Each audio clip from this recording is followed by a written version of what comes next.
Bonjour à chacun et à tous, bienvenue dans cette session de l'information. Voici les titres de ce journal. Travaux de réhabilitation de la route nationale inter-État RNE 2, malgré la création d'une déviation par la société Sorobat, ils sont nombreux ces usagers de la route à faire l'option de se frayer un autre passage à l'intérieur des quartiers. Un comportement qui n'est pas du goût des populations riveraines. Vous les suivrez dans ces 13 heures. Pendant ce temps, l'alimentation joue un rôle indispensable dans la vie de tout être humain. Se nourrir de la bonne nourriture prévient la malnutrition. Que comprendre de la malnutrition?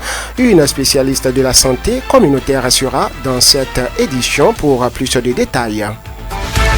Et puis, elles font partie de la biodiversité dont nous dépendons tous. Elles, ce sont les abeilles.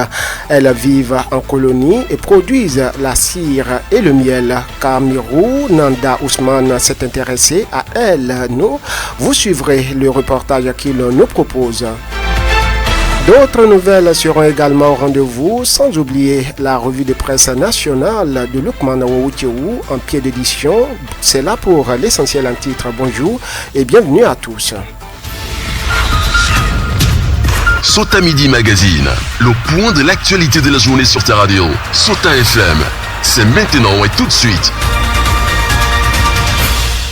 Bonjour à tous. Le nouveau plan de circulation à Malanville peine à être respecté alors qu'une déviation est créée dans le cadre des travaux de réhabilitation de la route inter-État RNE 2. Les usagers ont fait l'option de se frayer un autre passage. La principale déviation semble être abandonnée au profit des raccourcis à l'intérieur des quartiers. Cette attitude des usagers de la route n'est pas du goût des population riveraine. Ces derniers dénoncent le non-respect de nouveaux plans de circulation. Certains citoyens rencontrés par une équipe de nos reporters se sont exprimés. Suivez leur description de la situation. Nourou Abdou Samadou et Jean-Paul Bougan.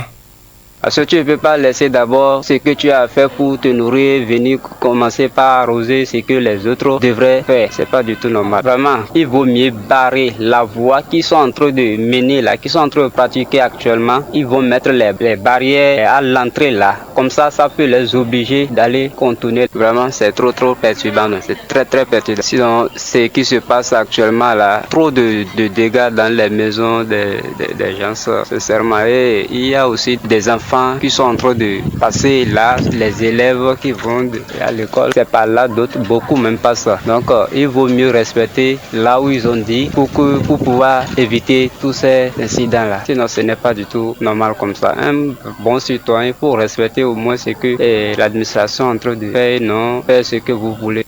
La Soroba peut prendre encore leurs balises qu'ils font poser les voies là pour pouvoir placer en zigzag pour éviter le passage des véhicules et que même s'il était encore les motos, c'est encore mieux, ça serait mieux. Il faut qu'ils placent des panneaux. Pourtant, une déviation est créée et régulièrement arrosée en lieu et place de cette rue. Les usagers préfèrent pratiquer d'autres voies avec tous les risques d'accident pour les enfants. Une situation bien connue du chef quartier Tacitegui qui entend jouer une partition pour contraindre les usagers à respecter les nouvelles orientations de la circulation. Zacharia Adamou, qu'on écoute. Là-bas n'est pas déviation. Il y a déviation. Les gens ne respectent pas le déviation. Donc ce qu'on peut faire maintenant pour signaler ça au commissaire, que les gens vont suivre déviation. C'est déviation qu'on arrose. Ce que moi je demande maintenant, le Sorobat peut barrer la voie derrière Issa Salvou là. S'il a barré là, maintenant c'est moi qui va voir le commissaire. C'est le travail du commissaire ça. Les policiers vont travailler là. Les gens qui ne respectent pas les déviations, ils cessent la cousine. Donc on va les arrêter. Donc c'est ce que moi je peux dire là. Les populations, ils sont comme ça, qui ne comprennent pas. Si tu as dit non, il dit oui. Si tu as dit oui, il dit non. Bon là maintenant, Sorobat lui il ne connaît pas la cousine là pour arroser. Et voilà pour créer des accidents. C'est pourquoi les gens passent là. S'ils ont fait accident, ils fuient. Parlons santé à présent. Le non-respect de l'hygiène autour de nous crée chaque jour que Dieu fait assez de maladies dans le rang des populations. Cette situation a un impact significatif sur la situation sanitaire de la zone sanitaire Malanville-Karimama. Ce n'est pas moi qui le dis, c'est du moins ce que l'on retient des propos du responsable hygiène et assainissement de la zone sanitaire Malanville-Karimama, reçu lundi 21 octobre dernier par une équipe de la rédaction. Il énumère ici quelques pratiques nuisibles à la santé des populations telles que l'insuffisance de latrines dignes du nom et l'accès limité à l'eau potable, aggravant les risques des maladies dans nos communautés. Pour plus de précision, suivez les propos de Gaëtan Yekpe, responsable hygiène et assainissement de la zone sanitaire Malanville-Karimama.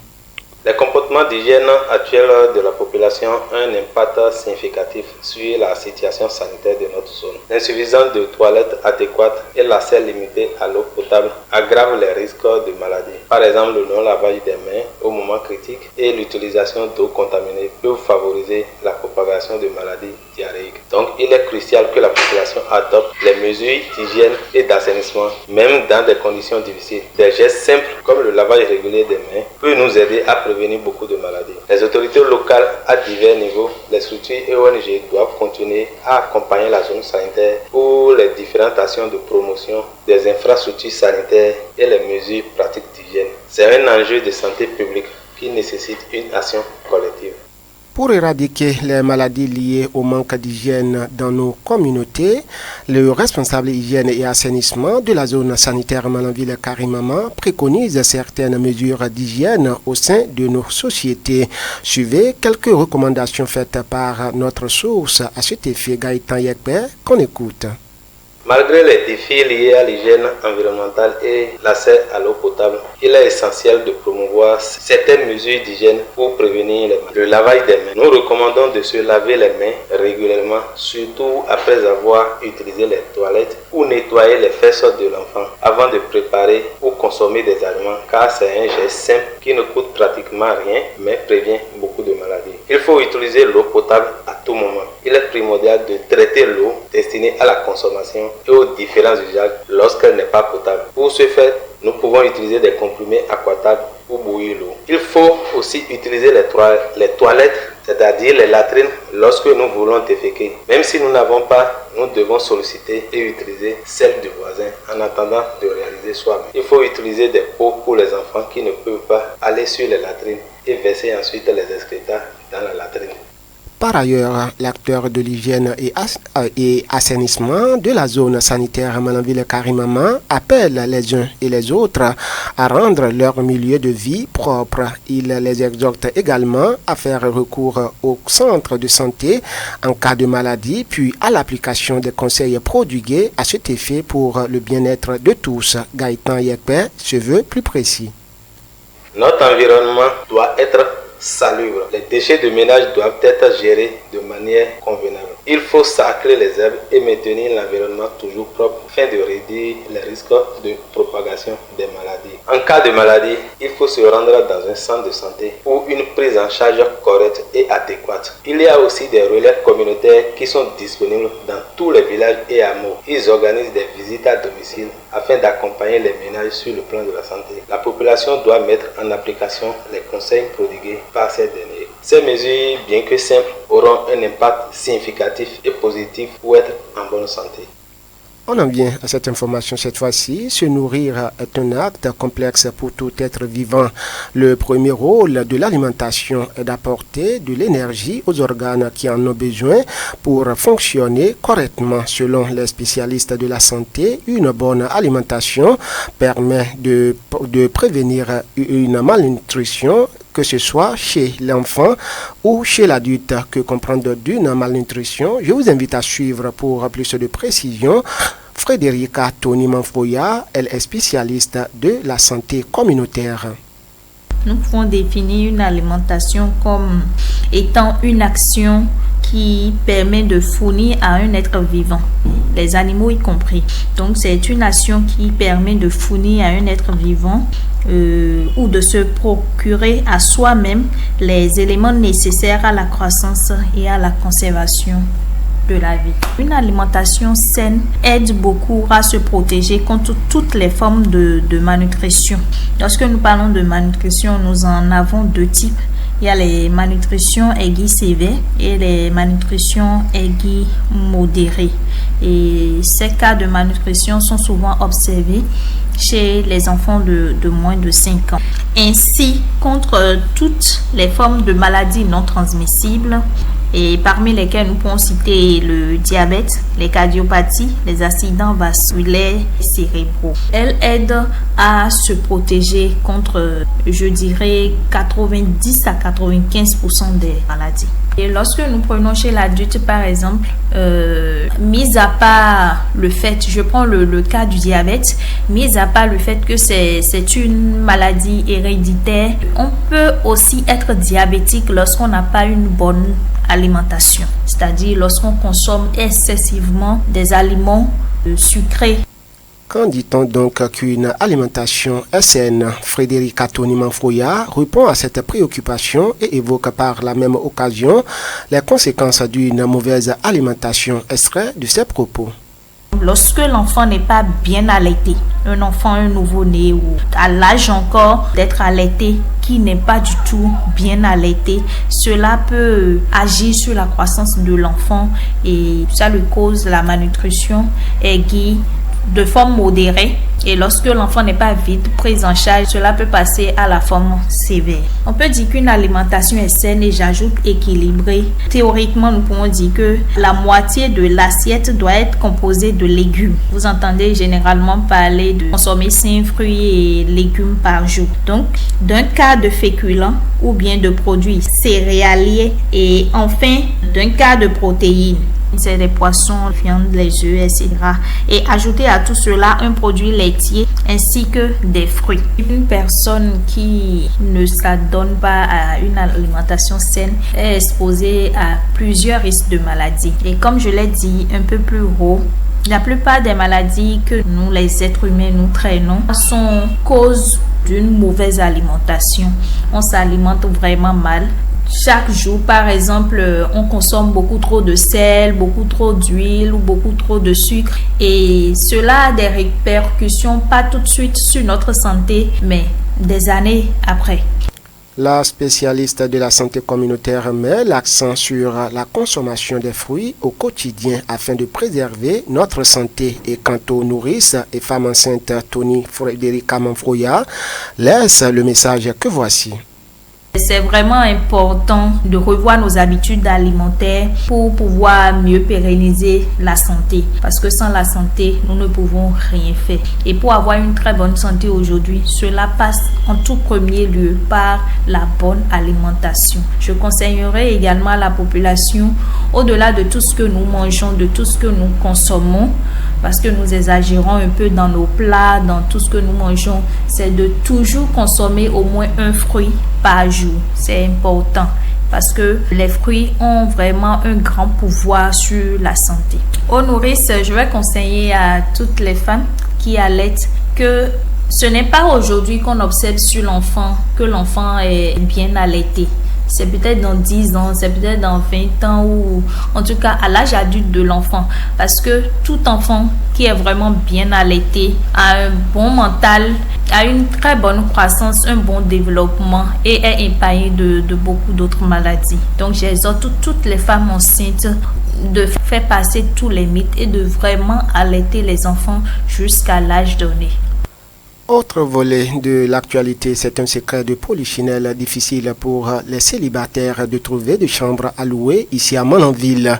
Plusieurs propriétaires refusent de céder la location à ces derniers pour des raisons de croyances religieuses.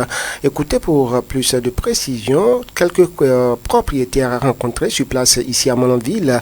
Ils se prononcent sur la situation au micro de la rédaction de Sota FM.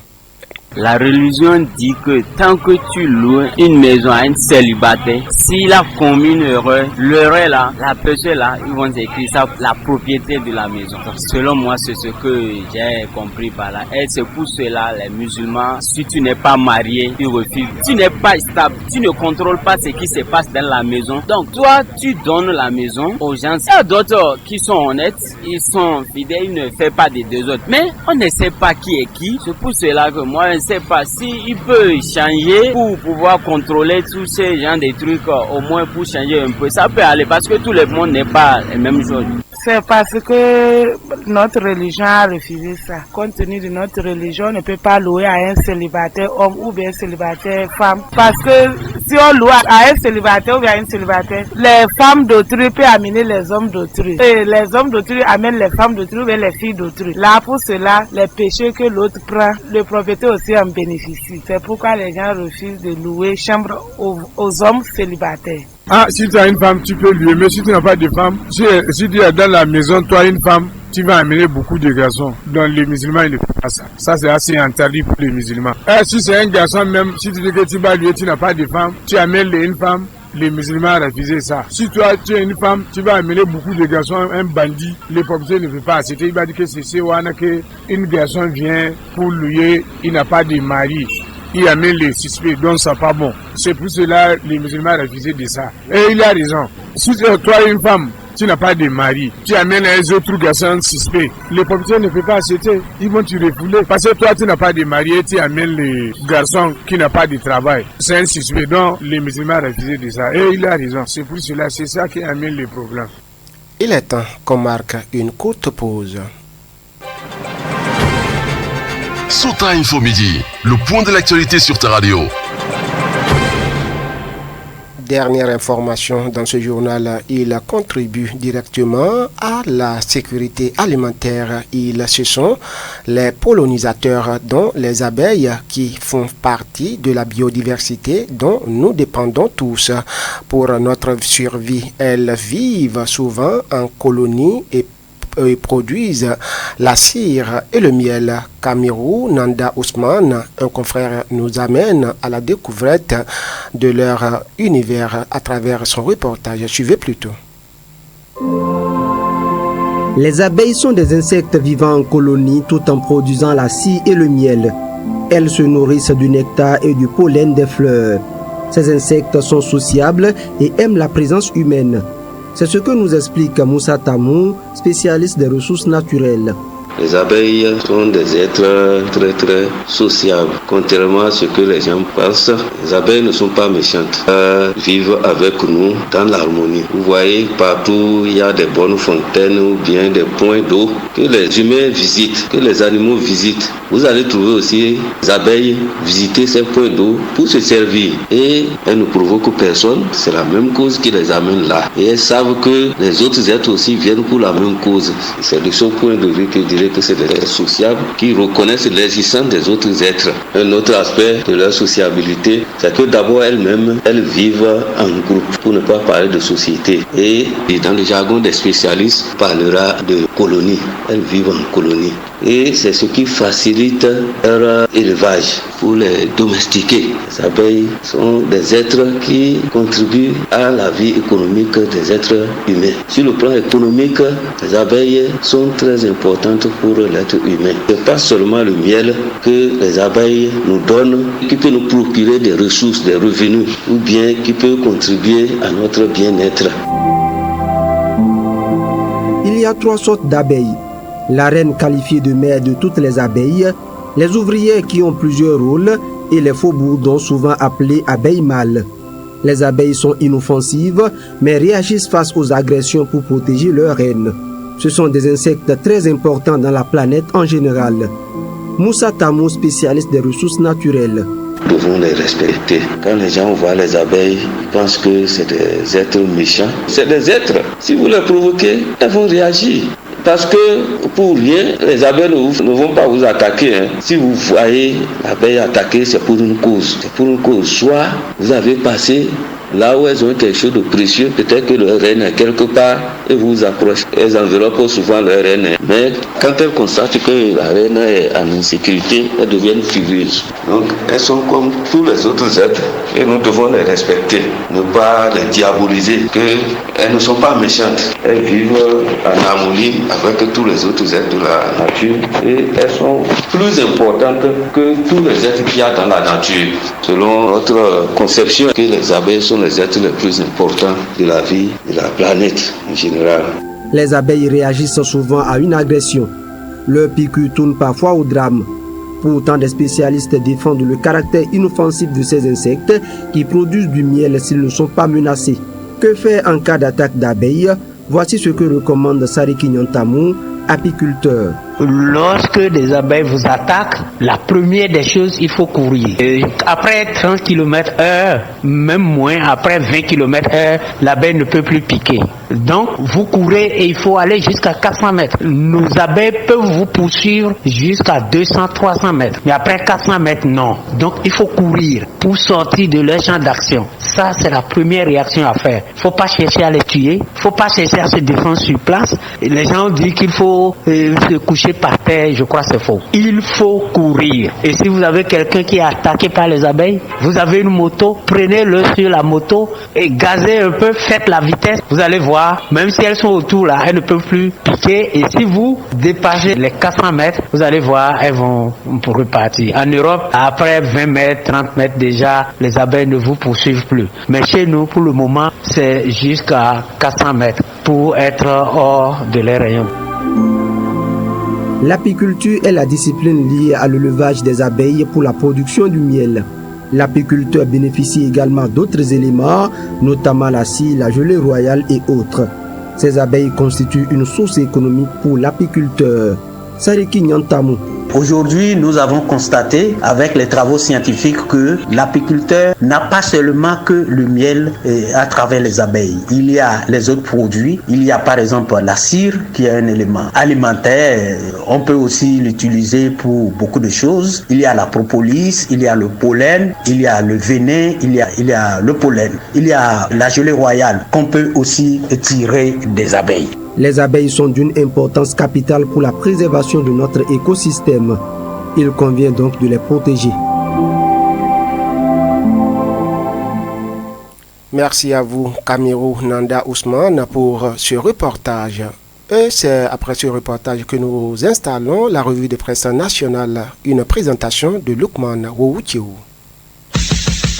Suivez la revue de presse sur Souta FM.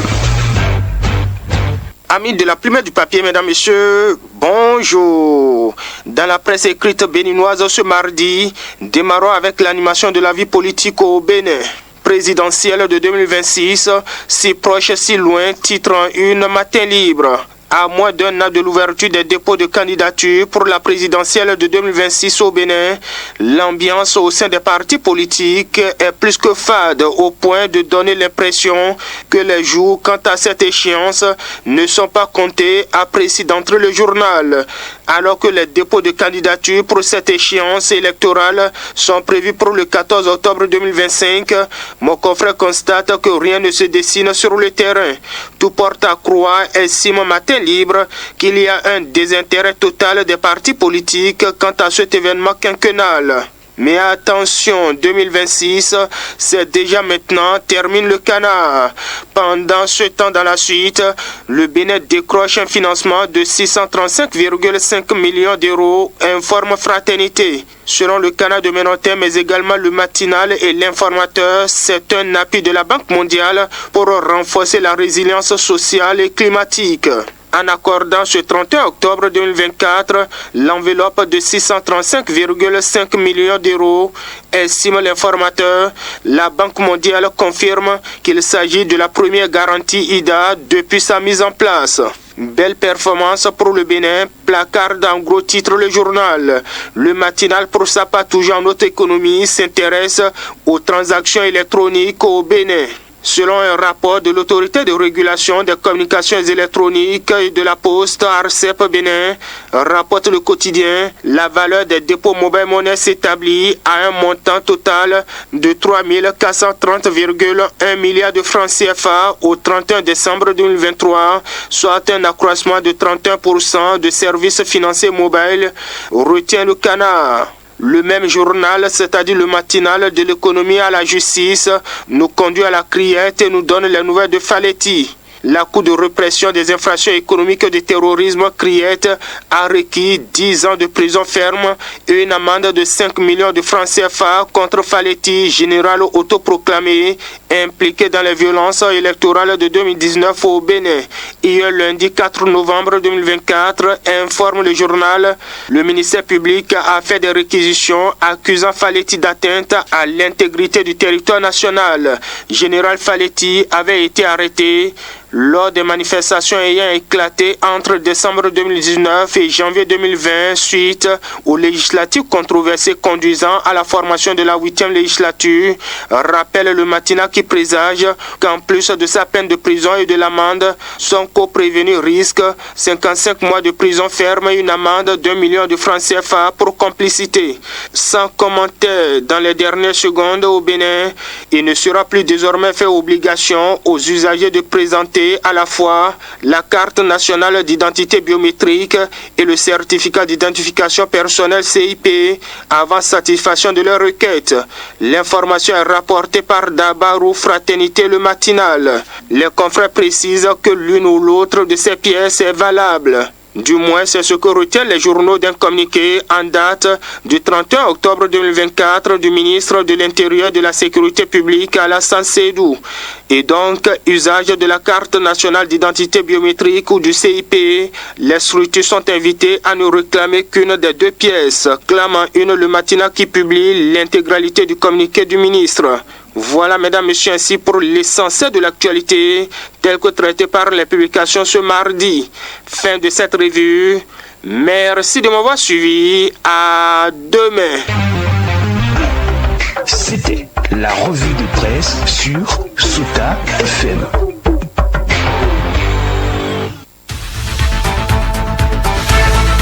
Fin également de ce journal. Mais d'avant de vous faucher compagnie, voici le rappel en titre.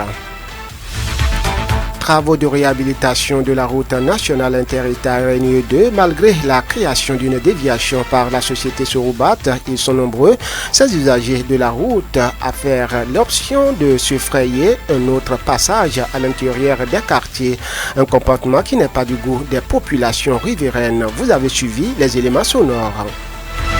Pendant ce temps, l'alimentation joue un rôle indispensable dans la vie de tout être humain. Se nourrir de la bonne nourriture prévient la malnutrition. Que comprendre de la malnutrition? Vous avez suivi les détails avec la spécialiste de la santé communautaire. Et puis, elles font partie de la biodiversité dont nous dépendons tous. Elles, ce sont les abeilles. Elles vivent en colonie et produisent la cire et le miel. Kamirou Nanda Ousmane s'est intéressé à elles. Vous avez suivi le reportage qu'il nous propose. Ce sera tout pour ce journal. Merci de nous avoir suivis. Ousmane Tinola, je suis pour la présentation. Aboubakar Doko a assuré les manipulations techniques. À l'édition, on retrouve Suleiman Amadou. Bonne soirée à chacun et à tous. C'était Sota Midi Magazine, le rendez-vous informatif de la mi-journée sur Sota FM, la radio de l'espoir. Merci pour votre fidélité. Dans la Liborie, la différence a un nom. Sota FM, la radio de l'espoir. Je suis Syria Kawamundo, auxiliaire de sécurité privée.